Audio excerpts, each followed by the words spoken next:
listening to that. Have you ever, you know, the mind kind of putting out reasons why you are not happy? Have you ever, did it ever happen? Where do we usually put the blame? Outside. Huh? Outside. Outside, of course. Me also. First instinct, outside. Then maybe I remember the teachings. Hey, but you don't have to react to that. You see, there's one thing which I think is really valuable in Buddhism. There's always continuity, no matter what. And we can bear so much more than we think when we start to believe in that continuity. We never with the back against the wall. How many times have you already thought that you were with the back against the wall? How many times?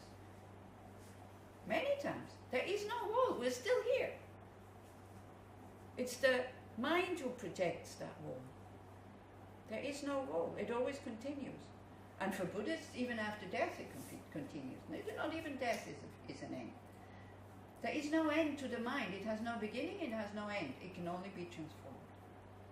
So that really helps. You know, sometimes also when I think I'm having problems, I do think about people in the Holocaust. I thought, people in the Holocaust survived. What are you complaining about? Very often I think like this. Then the whole, poor me, it vanishes. Now for you, I don't know if that's helpful for you, because you have totally different relationship with the Holocaust than I have. I don't know if that wouldn't put, you know, if there's not too many things connected to that, the Nazis, the Germans, the Jews, anti-Semitism and all that. I only see the suffering. I only see humans there who suffer. All the rest is for me not existent, basically, because I haven't suffered. My people haven't suffered under under the Nazis. So I don't know if that example would help you. Create problems at the second generation because they feel Guilty, exactly. My parents suffer so much and I am depressed, and then they it's this thing. Why am I not happy? I'm alive. I have everything I need. Why am I not happy? It's the problem of the rich person who is not allowed, who doesn't allow itself to be depressed. The moment you allow your depression to be there, it has much less hold on you. Because if, you know, there's depression, you reject. There's conflict. And then we make the depression really solid and really real. If we start to think about impermanence, if we start to think there were moments when I was not depressed, so they can come back. These moments when I'm not depressed, because there's impermanence. Then you give depression a good chance to lift up.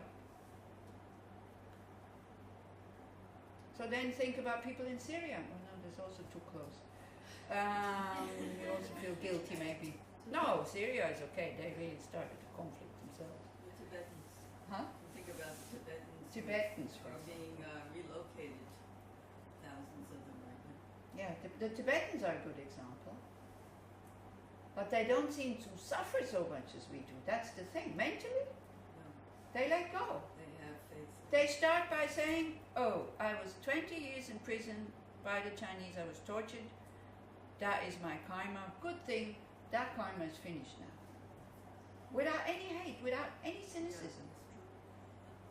With a lot of concern for the Chinese army, for these soldiers who have tortured them, that they will have to undergo the same suffering. So this is what inspired me to become a Buddhist, by seeing, oh, one can react like this to suffering. So yeah, find out something that will help you when you're going down. When you're, not so much when you're going down, when there's this fear of the future coming up, which creates depression. Or the depression looks into the future and sees everything black. Yeah, do you recognize something? Like nothing will work, I will be poor, I will have no more food, and nobody will like me, and there's this fear coming up, making the depression even stronger. Yeah, this anxiety about the future. Ah, very good thought. Then you think, oh, I can die before. And I'm not poor yet. I'm not like that yet. When I go to an old people's home and I see some, they're always in the cafe or in the restaurant, in the entrance, in their wheelchairs, like that. I have also, when I look at my mind, I go like, ugh, I don't want to become like that. The next thought is, you might become like that because they didn't plan it either. But now you're not, yet. And then the fear goes. Then we start to appreciate the present situation that we have, that we're still okay. And then when it comes, we're not so shocked because nobody plans. So the compassion with impermanence, the second compassion, that even for rich people, even for people who seem to be totally okay, in Buddhist terms, even for the demigods and the gods, you would have compassion because you see their good existence ends. And then the compassion that has to do with emptiness. There are no real beings suffering. That becomes quite light. You see, if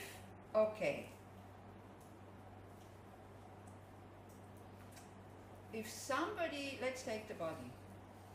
If somebody has like terrible pain in a body part, and somebody else has the same pain in a part that has been amputated, which it can happen, would your approach be the same?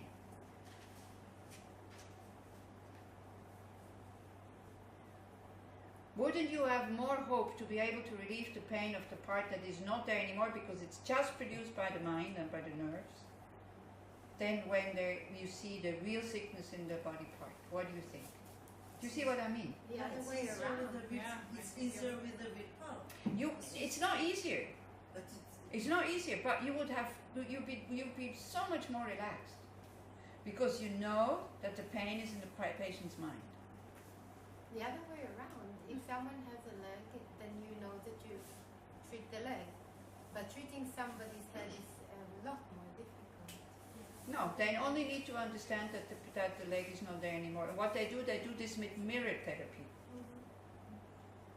They relive the accident where the arm is being kind of torn off. And it works. They need to show the brain that the arm is not there anymore. So they do it with mirror therapy, like the arm, and then they reproduce the accident. And how the brain and all this works, when I had my operation, when they make you the injection in your spine or in your back or somewhere, I was sitting and I had my legs like this. So when there was still no feeling down there, but in my brain there was the imprint that my legs are like this. I was lying, and it's kind of slowly,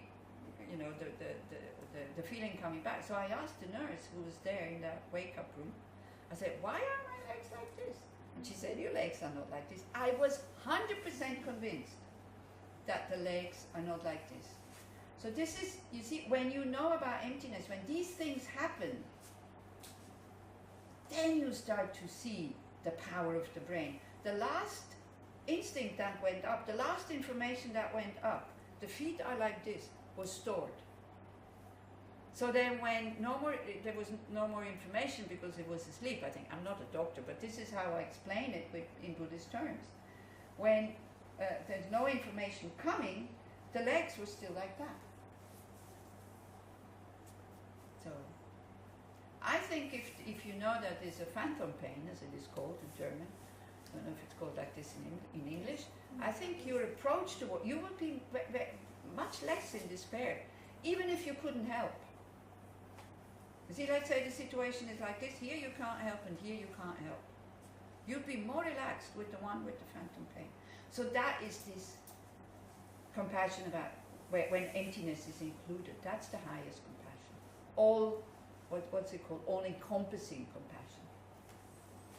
my father had only one arm, on the left one. He got wounded in the war, and it was terrible pain for him with the missing arm.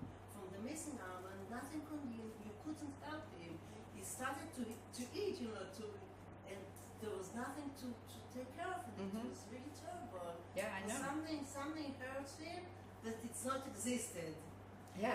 And So this is why it is so important for you to learn about emptiness now, and then when you're old, because old people sometimes they have these things. I had somebody on the course, she said she has an old lady who has phantom arm or something.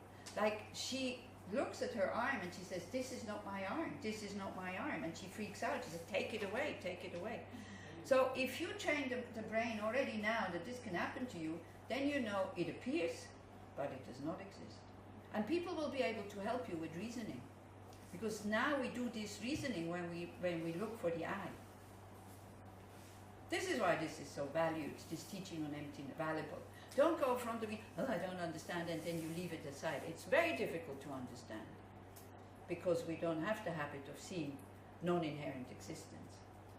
So, but put some effort into it. When you get old and you start to have hallucinations, people will be able to help you, I think, by saying, "Oh, come on, it's just in the mind. Just in the mind." Because the moment you know it's just in the mind, you also relax, even if the pain is still there. So do we treat every suffering like phantom pain? Yeah. From the Buddhist point of view, yes. what was the Is question? every suffering phantom pain? From the Buddhist point of view, yes. Because if the brain is dead, you can cut the... You see, if it wouldn't be phantom pain, it couldn't be put to sleep. So something that of these chemicals that inject, that put something to sleep, so then you cannot not feel the pain anymore. And you see it in your meditation. Like there's terrible pain in the knee or in the back, and all of a sudden a very interesting thought comes up. You totally forget about your pain. It's gone. And all of a sudden you remember, you go, "Ooh, there's pain in the knee." And then it goes again. It comes and it goes. Where is the active part? Okay, there's the great compassion. There's the feeling that like our mother is going to fall into it. Yeah. Where is it here? In all three. In all three? You want to wake up these people in the nightmare. You see it, you're not as a Buddha saying, "Oh, your arm is gone, it's just phantom pain, forget about it." You try to find ways and means to help this person. This is why the Buddha gave 84,000 teachings. All he would have to say, it's all in your mind, and if he would have understood, it would be okay. But we don't understand, it's too subtle. So he says there's suffering, there's the causes of suffering, there is cessation, there is a path. For us to be first really solid, yeah, there is something, real suffering is there. So what's the difference between compassion and bodhicitta? The mind that wants to make... Bodhicitta is the mind who says, "I want to attain enlightenment in order to benefit Not all only to sentient help. beings." Huh? Compassion is all the time also the active part wanting to help, but bodhicitta... Compassion is the wish for somebody to be free from suffering. And it can be a non-acting act. Only wish. Not always, I mean, it depends. But compassion is that part in your heart where you would like the other person to be free from suffering. Now, if somebody comes and says, "I'm about to give birth," I've never been present at the birth, I could have a lot of compassion and say, "Okay, I'll help you. I have no idea how to help." That's not very clever compassion, even though you act. I would go and try to find somebody who knows what to do with this woman. Do you see what I mean? Compassion is not just acting. It can also be, "Oh, I don't know how to do this," and you go and find somebody else. It can also be, "It's too big for me, I can't do anything." Does that answer your So question? you need the wisdom, you need a Huh? skillful means to help. Yeah. But This is why we practice the two ways, compassion and wisdom. Not just compassion. Wisdom without compassion is very dangerous. Compassion without wisdom, not very useful. Because you have parents who take away every difficulty from their children. Because they don't want them to suffer. These kids become very weak. We all know it. Because it's too difficult to say no. It's much easier to say yes. Then they're happy, seemingly. But then 5 minutes later they want something else and something else and something else. Compassion without wisdom comes from weakness. I don't know where it comes from. Because we really lower yourself so much, and it seems like you are weak because of that. If you're just full of compassion but without wisdom, Without any wisdom. without the other wing. Yeah, exactly. Okay, so we need to start to develop bודהיצ'יטה here, because otherwise Repeat the second one. impermanence. That you see that the happiness of rich people and people who do well, it doesn't last. It's not necessarily about acting. It's about seeing the suffering that we don't see.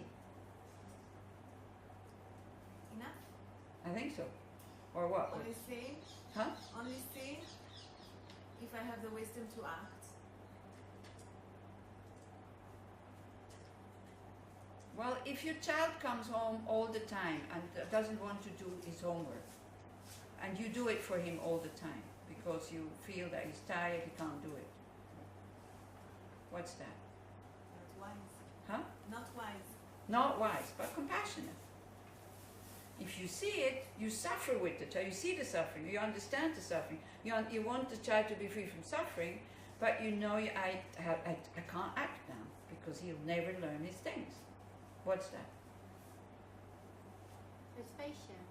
You say, No, sometimes you act and sometimes you don't. Sometimes compassion is the act is the expression of the compassion. Sometimes you don't act because you know that child has to go through that yourself. I think my question is about responsibility. Compassion and responsibility. How does it? You see, we are trying to fix samsara that we can do now exactly what the Buddha does. We cannot. These questions go in that direction. What can I do now so I can act like a Buddha? We have to attain enlightenment in order to really know what to do. In the meantime, we use the little wisdom that we have and everything. Then we would have to discuss every situation, because every situation is different. There is no handbook. Here you do this and here you do that. The clearer your mind is, the less self-concern there is in the mind, the more you will know what to do, I think.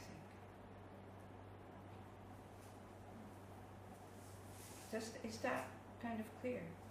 Or do you want to ask more? Different question. Different question, okay, let's About see. compassion and emptiness.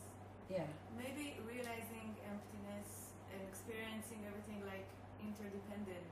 yeah. It naturally arises great compassion, isn't it? No? If we are all part of one big body. Yeah. And? So this is also the combination between compassion and emptiness. Yeah. Mm-hmm. It widens. Yeah. But we still have to train in compassion already now, because otherwise when we do realize emptiness, we might say, oh, this is so nice, thank you, can't be bothered anymore. You see, it's only a fully awakened being that sees both truths at the same time. If you realize emptiness, a realization of emptiness doesn't give you simultaneously the seeing of dependent arising. Simultaneously, it's only a fully awakened being who can see both levels at the same time. Somebody who realizes emptiness in meditation when nothing appears, not dependent arising. Then things appear again, but they know it's just produced by the mind, so they don't react to it. Is that clear? So this is why we have to practice both wings. We can't say, okay, I just concentrate on emptiness, then great compassion will come. Not really. This is where then it leads you to self-liberation. Okay? Is it clear? Okay. So it's point B there. We go to that one.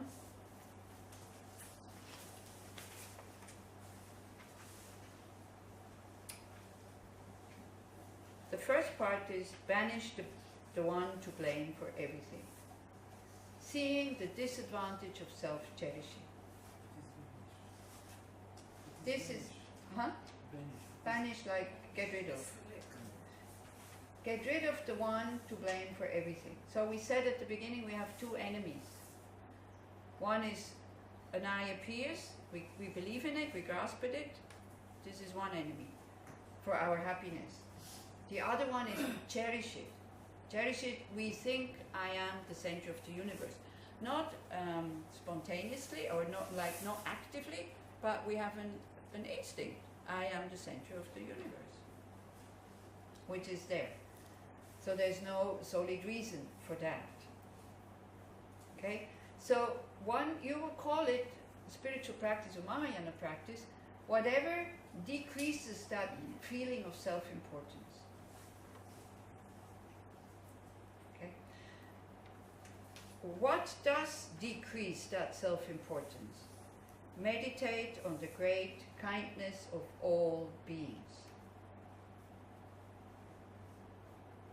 Now, of course, one thinks that one has had beginningless lifetimes. If you don't believe that, then that point is very difficult.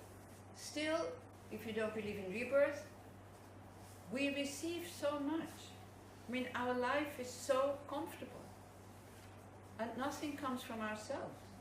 Everything comes, it is said, through the kindness of others. This also people have a problem with, because they say, but they are not kind to me on purpose. They don't do it on purpose. They get paid for it.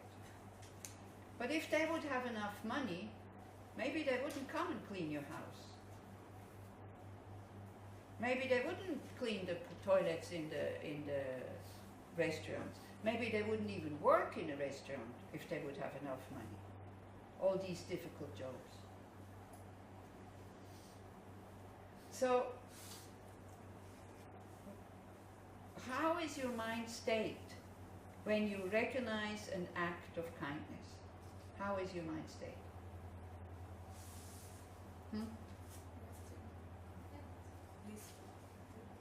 Soft, good, and what appreciating. What comes with this appreciation automatically? Huh? Gratitude. What comes with gratitude automatically? Same thing. You want to give back. Yeah. You want to repay that kindness. You want to do something for the person. It's almost a need. It's almost a human need. So we can recognize when somebody comes to clean your house, even you give them money of which you have enough. We can recognize that as kindness. We can also recognize it as duty, and if we see that she hasn't cleaned properly, we get upset and we get angry.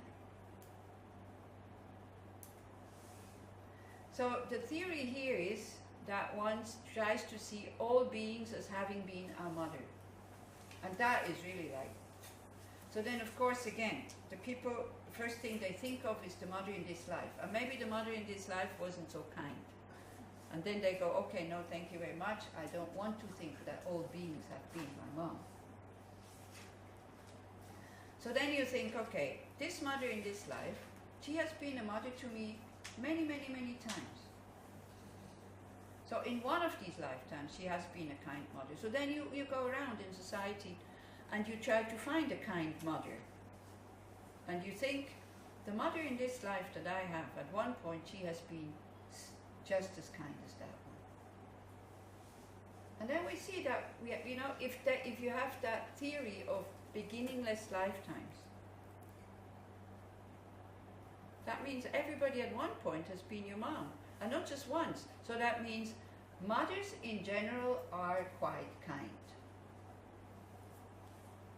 It's just us, we don't recognize it as kindness, especially as we grow up. I think small kids, they recognize the kindness and the courage of the mother. Because when there is a danger, they run to the mom and not to the dad. And the first thing that they learn, these kids that we have in our house, the mother speaks Hebrew to them. So what I hear in the corridor is always, Ima! Ima! Even if Abba is there. It's Ima. There's a danger, it's Ima. There is a pain, it's Ima. There's hunger, there's Ima. So small children recognize that they can trust their mom.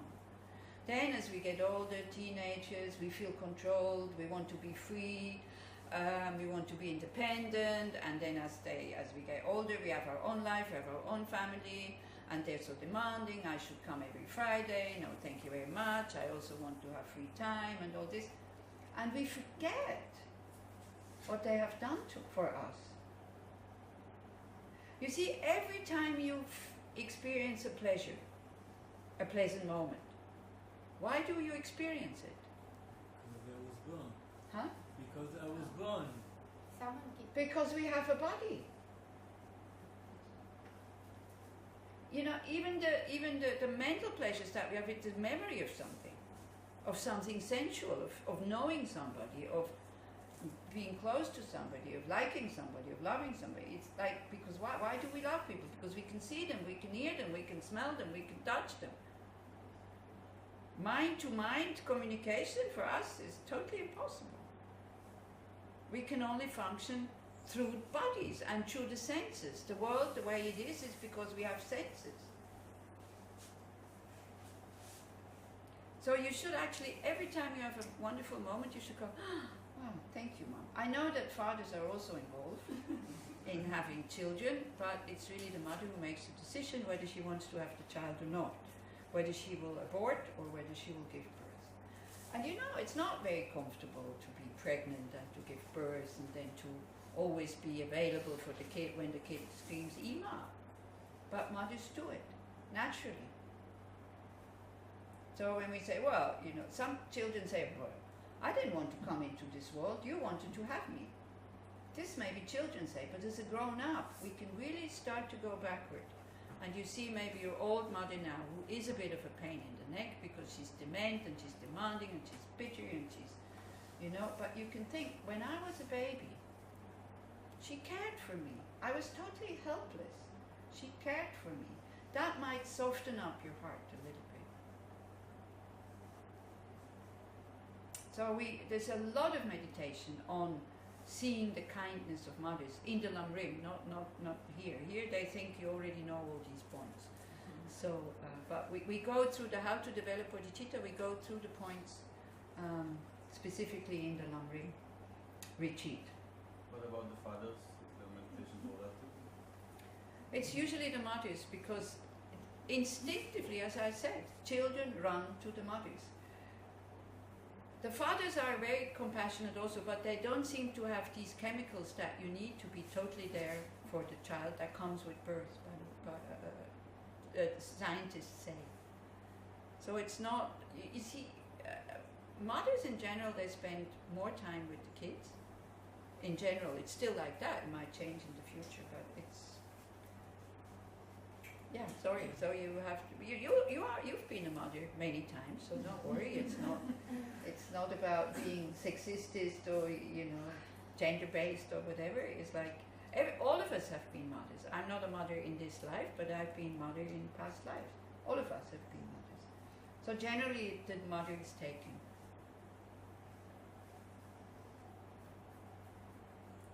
Sometimes now it's also my mother, father, sentient beings, because the fathers go out and earn the money and bring it back and all this. So it's really about repaying the kindness, or we can also think, you know, to be kinder out there. So the mind training, the first thing what it makes is to make us kinder people, kind to everybody. By seeing the person that is sitting next to me on the bus could be the one that grew my vegetables, that keep me alive, or that is making my medicine that I'm swallowing, or will be my dentist or my doctor in the future, or whatever. Yeah? To see that we have so much connection to beings that we totally forget. Because when we put on our clothes who protect us either from the heat or from the cold, how many times do we think that somebody has manufactured them? Never. Or do you? Oh, it's my t-shirt. But it's not really. Somebody made it, and not just one person. There's the cotton or the what if it's made out of something synthetic. There's people who work very hard for very little money to make these cheap clothes. So then by seeing that we receive so much kindness, the self-cherishing actually decreases. We become less the center of the universe. We have less self-importance because all of a sudden we start to see that we are depending on others. See, in workplaces, if the approach would be, I'm the one who earns the firm, I'm the boss. These people who come to work for me, they make it possible for me to be the boss. So you're grateful to them that they come and do the work. Now, if you are the one who works there, you think, oh, I make it possible for the boss to have a big car. How wonderful. So the approach would be, the work would be the same. But the approach would be, you as the one who is coming to work, you work as best as you can. You as a boss would be, you give your employee as much money as you can for his work. We would have wonderful workplaces. But the attitude is totally different. The attitude is, me as worker, I do as little as I can for as much money as I can get. And the bosses, not all the bosses, okay, but in general the bosses, or also customers, you know, I want as much service for as little money as possible. And this is why there's so much stress in the workplaces. This is why so many people are unhappy in their job, what they are doing. Because we don't see the dependency of me as worker on the boss and the boss as being dependent on this worker. So if we start to see it and we start to communicate it and we start to behave like that, maybe the atmosphere becomes a little bit more soft and a bit more kind, and people like to come to work. I mean, why do people like holidays so much?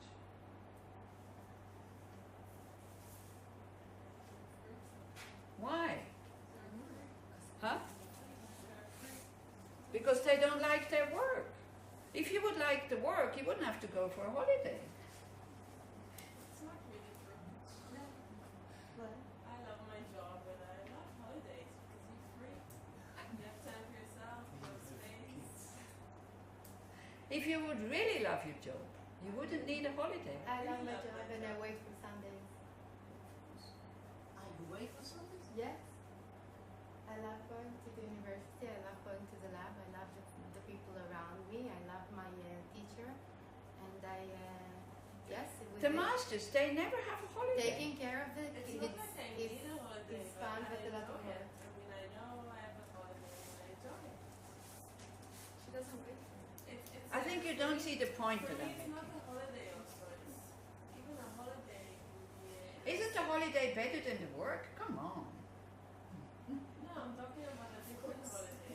Huh? I'm talking about a different holiday. You can learn and meet other people, not just like Yeah, doing different things. But if you would really, really love your job, you wouldn't need to do anything else. That's not really completely right. You know, a mother, if she has the time and the leisure and the money to just be a mother, she doesn't go on 2 weeks holiday. Does she? She doesn't say, I love my children, but I need a holiday now, goodbye. When they're small? Yeah. If she has somebody that she trusts very good, her mother for instance, and then she go for 1 week, I think most of the mother like it a lot. Okay, so forget what I said, I'm wrong. Okay, you all love your work. You're happy when the holidays are finished, so you can go back to work. You have a good workplace. You have never any problems in your workplace. I'm very happy for you. It's like a retreat. You need your retreat to take time off, space for yourself. Then you have to. A retreat is not necessarily a holiday, isn't it? No, that's what I mean. Yeah, so this is, we're talking, you talk here, I talk here. Do you not see my point? I see a point. Yeah, okay, thank you. Yes. To try to tell her it's about change, like you said about food yesterday. Yeah, That's what you try to tell her, that you don't need something new. yeah, exactly. If you really love your job, you don't need something new. You just do it. You're content and you're happy in your job. We like new things. We like to change.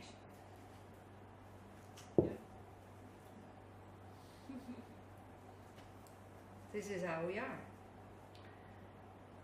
So, meditate on the great kindness of all. Our enemy is the self-judgment So she might, what is missing here is equanimity.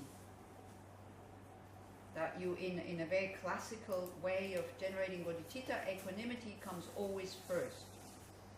Equanimity of seeing all beings as the same. For example, the equanimity of seeing all beings as having been your mom. The equanimity of all beings, seeing all beings of having been a kind mother. How many of you have had kind mothers that you really recognize it? So when you think about your mom, what happens in your heart? Yeah, it opens. So we can train that. We can train when, when the mind says, but I didn't receive what I wanted. Then you go and argue with that mind and say, okay, you didn't receive what you wanted, but she gave you this body. You have a very happy life now. So that's good enough. She couldn't give you more.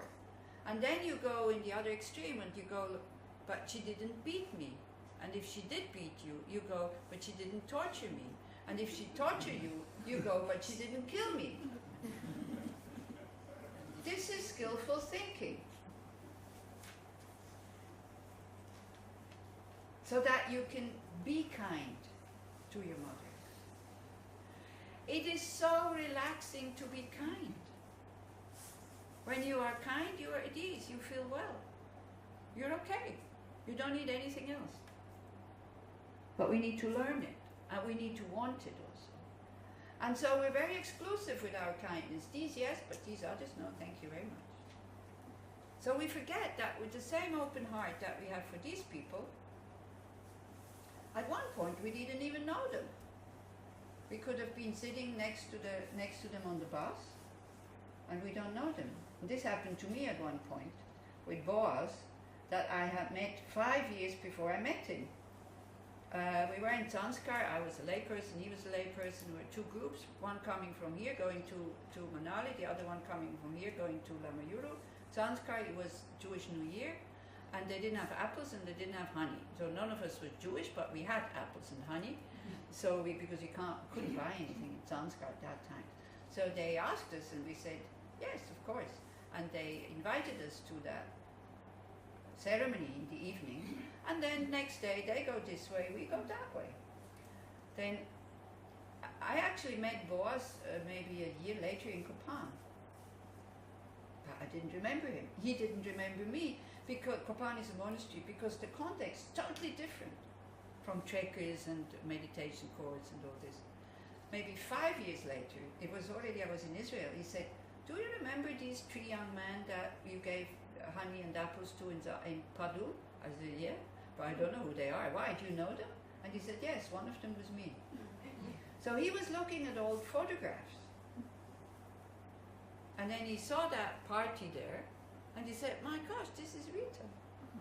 So you see, sometimes when we're very good friends with somebody, but we might have met them before, but we haven't recognized them. So why these people that we don't have an open heart towards them yet, why be so close? Because the same thing can happen. Then these people that so this is with strangers, that you try to open up your heart towards the strangers. And then the people that are enemies, or people that we dislike, the first thing, in order to even that out, we see that how it makes us suffer when we dislike them. How they, just by being present, can spoil our life. If something like this happens, Huh? if something like this happens, what is your advice to just attach? Just to do what? Say goodbye, like exclude them from your life. Huh? If something like this happens. Yes, like what?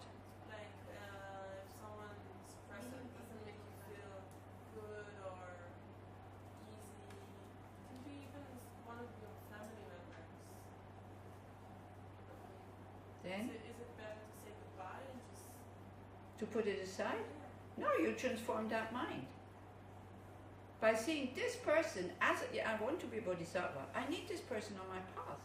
Otherwise, how am I going to practice patience? How am I going to learn to transform these negative feelings towards somebody if I don't have anybody that produces a negative feeling?